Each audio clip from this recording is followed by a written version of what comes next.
कभी कभी इतिहास की एक सुबह पूरी दुनिया की दिशा बदल देती है। और 7 दिसंबर 1941 हवाई की वह शांत रविवार सुबह ऐसी ही एक सुबह थी जिसने आने वाले वर्षों को आग और बारूद में झोंक दिया।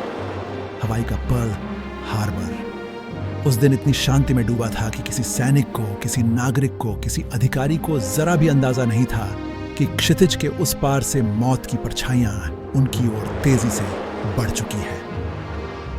कुछ सैनिक नाश्ता कर रहे थे, कुछ आराम कर रहे थे और कुछ रविवार की छुट्टी का आनंद ले रहे थे।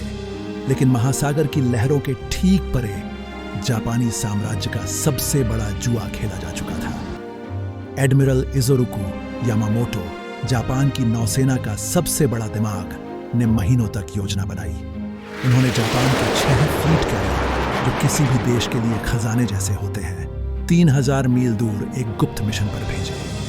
लक्ष्य था अमेरिका की पैसिफिक फ्लीट को एक ही वार में खत्म करना। जापान का सपना था कि अगर अमेरिका की नौसेना अपंग हो जाए तो जापान दक्षिण प्रशांत पर बिना किसी रोक टोक के कब्जा कर पाएगा। सुबह 7:55 आसमान में पहले पहल अजीब सी आवाजें सुनी।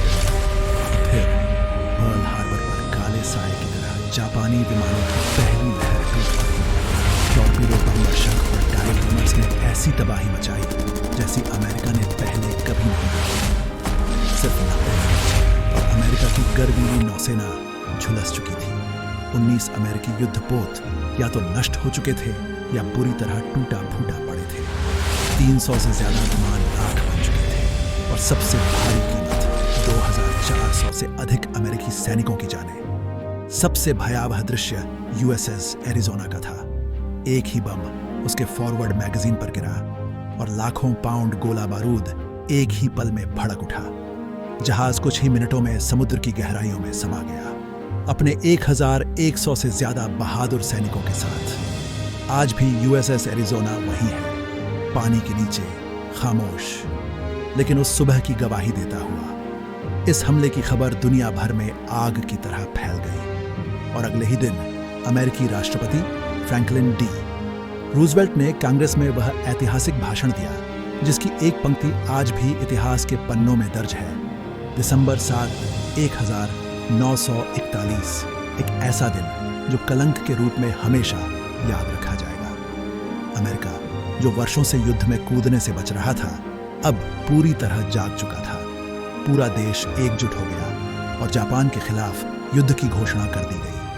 जापान चाहता था कि उसका यह हमला अमेरिका को बातचीत की मेज पर ले आए ताकि आर्थिक प्रतिबंध हट जाए, लेकिन हुआ ठीक उल्टा। पर्ल हार्बर ने अमेरिका को बदले की आग में झोंक दिया। इसके बाद प्रशांत महासागर में कई निर्णायक लड़ाइयां हुई जिनमें मिडवे ने जापान की नौसेना की कमर ही तोड़ दी। और कुछ वर्षों बाद जापान को अपने इतिहास में पहली बार किसी विदेशी शक्ति के अधीन होना पड़ा। लेकिन पर्ल हार्बर सिर्फ एक सैन्य हमला नहीं था, ये एक याद दिलाने वाली चेतावनी थी कि युद्ध कभी किसी एक सैनिक, एक शहर या एक देश तक सीमित नहीं रहता। वह पूरी दुनिया की नियति बदल देता है। आज भी जब पर्ल हार्बर की लहरें यूएसएस एरिज़ोना के मलबे से टकराती हैं, ऐसा लगता है जैसे समय खुद ठहर कर कह रहा हो, इतिहास की गलतियां ना दोहराना।